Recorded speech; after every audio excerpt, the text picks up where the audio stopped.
netizen El Sinta, saya Tika Biantoro kali ini bersama Executive Vice President of Light Rail Transit yang mana saat ini tengah masif digencar pembangunan LRT yang menghubungkan wilayah Jakarta, Bogor, Depok, dan Bekasi. Dan bagaimana sejauh ini progresnya? Langsung saja kita tanya bersama Executive Vice President of Light Rail Transit, Bapak Muhammad Purnomo Sidi.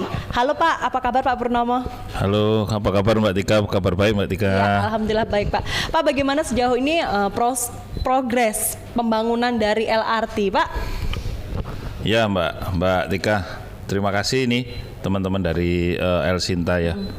Jadi sampai dengan hari ini target kita untuk menyelesaikan LRT Jabodebek ini sudah 90,52%. Jadi tersisa kurang lebih 9,5% lah. Dikit Jadi, lagi ya Pak ya? Betul, sedikit lagi. 9,5% itu menyelesaikan pekerjaan adalah finalisasi testing dan commissioning. Jadi sebelum nanti kita launching, kita akan melakukan beberapa proses finality testing yang ada di LRT Jabodebek ini. Targetnya kapan bisa beroperasi dan bisa digunakan oleh semua masyarakat?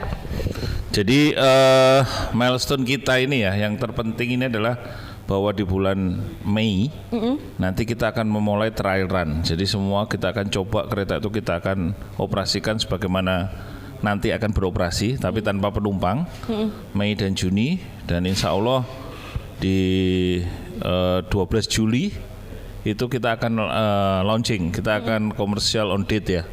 Jadi akan launching di 12 Juli 2023. Jadi di pertengahan tahun ini akan launching, berarti total pembangunan LRT sendiri ini berapa lama Pak?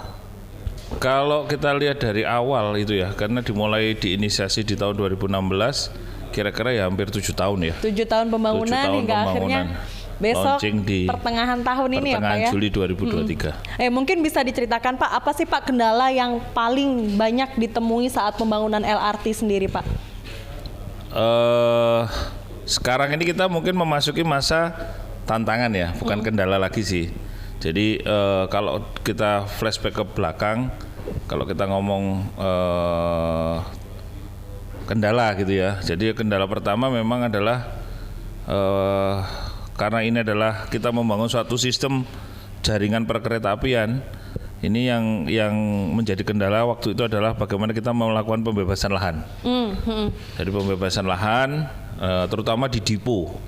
Nanti depo ini adalah satu tempat di mana LRT nanti akan disimpan, akan dilakukan perawatan. Nah ini memang yang terakhir kali kita selesaikan nih, pembebasan lahan di depo.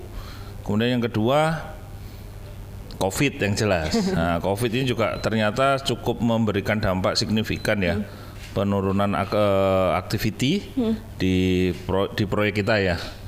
Terus yang ketiga ya tentunya karena ini kita desain atau kita bangun dengan teknologi yang baru, yang notabene di Indonesia belum ada. Nah ini juga menjadi kendala dan tantangan buat kita kan gitu. Untuk apa Pak keunggulannya dari LRT? Nah ini kalau kita ngomong mungkin keunggulan dari sisi ini teknologi, ya jadi keunggulannya adalah bahwa kereta LRT kita ini nanti akan beroperasi dengan menggunakan teknologi CBTC. Jadi Control Based Train Communication ini dilakukan tidak lagi dengan menggunakan sinyal yang kelihatan.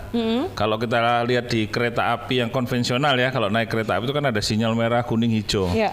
Tapi sekarang sudah diadop dari sinyal itu masuk ke onboard, masuk ke dalam prosesor yang ada di kereta kita, sehingga tidak diperlukan lagi persinyalan. Kemudian yang kedua, driverless. Nah ini yang cukup menarik, Mbak Tika. Berarti tanpa masinis tanpa ya Pak ya? Masinis. Jadi nanti akan berjalan sendiri, bergerak sendiri, berhenti sendiri, naik turun penumpang, sampai dengan nanti masuk ke depo untuk dilakukan maintenance. Jadi ini yang cukup menarik, kita mulai menerapkan teknologi driverless. Tapi kan kalau teknologi driverless ini diterapkan di Indonesia, mungkin ini adalah hal baru begitu untuk masyarakat. Bagaimana bisa menjamin bahwa itu aman, Pak Purnomo? Ya. Ini pertanyaan Mbak Tika ini menarik sekali nih. Jadi menurut Karena selama saya ini orang-orang masih ragu ini Pak. ya dengan- betul. Jadi memang peran seorang masinis digantikan oleh suatu sistem dan harus kita akui bahwa salah satu penyebab eksiden terutama di dunia perkeretaapian adalah human error. Makanya dengan adanya sistem driverless ini kita harapkan fungsi masinis yang salah satunya adalah menjaga keselamatan kita rubah menjadi sistem yang computerized, yang modern, sehingga semuanya bisa terkontrol. Jadi di LRT Jabodebek ini nanti kita akan dilengkapi dengan namanya ATS, Automatic Train Stop, Automatic Train Protection atau ITP. Kemudian ada lagi ATO, Automatic Train Operation, jadi sehingga bisa beroperasi sendiri secara otomatis. Nah, semua itu dalam rangka menjamin keselamatan pengoperasian LRT Jabodebek ini yang tidak ada masinisnya.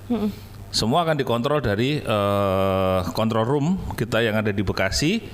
Jadi dari Bekasi nanti akan bisa memantau semua pergerakan dari LRT kita ini. Tapi di dalam gerbong LRT itu sendiri masih ada petugas atau bagaimana Pak?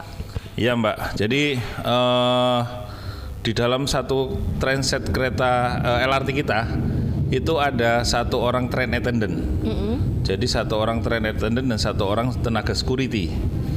Train attendant ini fungsinya adalah apabila terjadi suatu kendala atau terjadi suatu trouble, si train attendant ini akan mengambil alih fungsi sebagai driver.